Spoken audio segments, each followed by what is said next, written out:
think it's stopped raining now. Maybe we can do this video.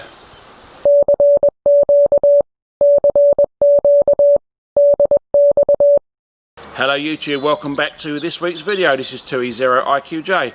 So this week's video I thought I'd take a closer look at the antenna mount on the back of my push bike. What I use for grounding and what aerials I've used on the old push bike. Let's take a closer look. Okay, so at the back of the bicycle on the box rack is a CB mirror mount, and that's held on with this piece of metal here. A bit rusty, but it does work. And cube had to drill a little bigger hole through there, put a bolt through it, so it holds that in place. It's held on there with a bolt, there with a bolt.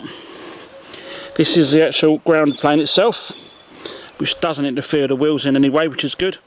That's where you connect your antenna to, and if you look there, it's a bit rusty. It's been on the bike for years. I'm thinking of swapping this out for a different type of mount. So I can put my own cable in the bottom there. Don't know yet. And this antenna I have connected at the moment is the Thunderpole Thunder Stick. And that's where you adjust the SWR by lengthening or shortening the screw. And that's what I used last week to go out on the bike and do that Swedish repeater from the push bike running 5 watts. Nice power rubbish. There's the Ampro 20 that I've had connected to it. Ampro 40 I need to test at some point. And that's a 4 metre antenna, so I think I'll be only 4 metre station on a push bike. And literally all you do is you can unscrew this antenna and swap it for one of these, and you should be good to go. I want to try these antennas out at some point, but they've been in the garage for 20 odd years plus, and they're as rusty as anything, so I need to use the vinegar treatment, try and free up the rust. Here we go. Not sure what make that antenna is. I think an orbiter, I don't know. So I've had these for 20 odd years. There's that one there, which I want to try. This one here, which I want to try. This one I want to try. But I would like to swap the mount over on the bike for stereo connection and give this thing a try. And this is a silver megawatt CB line stereo. I've had this for years. I got it from the boot sale. It'd be nice to try it out on the bike. I did have an adapter in there that went to a 3/8 thread, but I'd like to use it without the adapter, so I'll be looking into changing the mount over at some point. But I could change it for something like this here. Ignore all this part here, just this bit here. That way I can run my own cable, put my own antenna in the back, but I would like to be able to take that out, swap for a stereo mount, screw it back together, and away we go. I'm trying to ground this thing out. Maybe I'm doing it wrong, I don't know. I'm still new to grounding antennas out and putting them on tripods and stuff. I tried wires around here, there. I had wires all over shot in screwdrivers into the ground, just to try and ground this out to get SWR down low. And this is the SPX 100 antenna, by far the most hated antenna. However, if I unscrew it,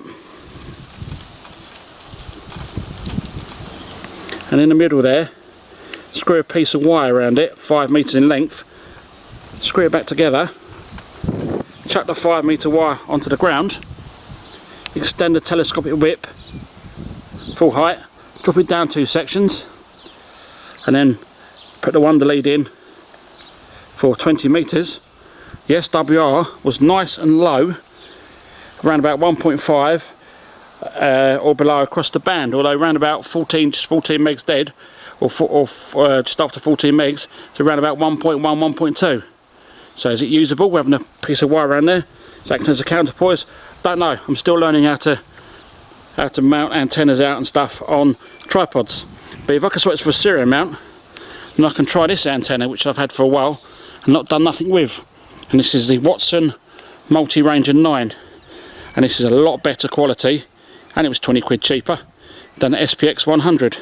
And this is 80, 40, 20, 6, 2, 10, 2 and 70, and I've had this on the bicycle with the adapter in there, and I was able to do 2 and 70 no problems whatsoever. But I would like to use this antenna without the adapter in there.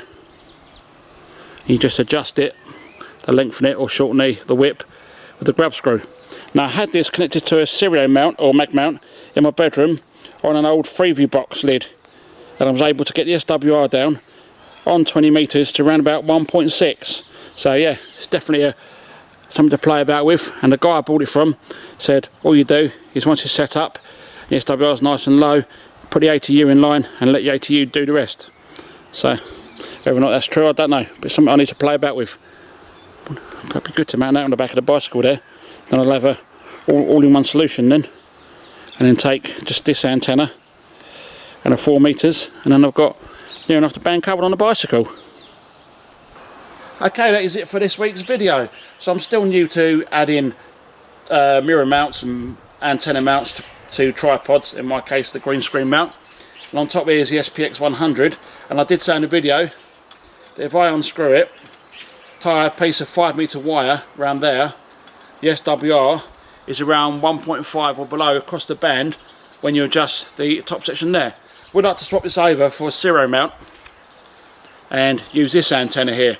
This is the Watson Multi-Ranger 9. Now I did have an adapter that sits in the back there and converts it to a 3/8 thread, and I did have that on the back of the bike, and I used it on 2 and 17. It worked okay for the local repeater GB3VH, but we'd like to swap the mount on the back of the bike so it screws in directly, no adapter needed there.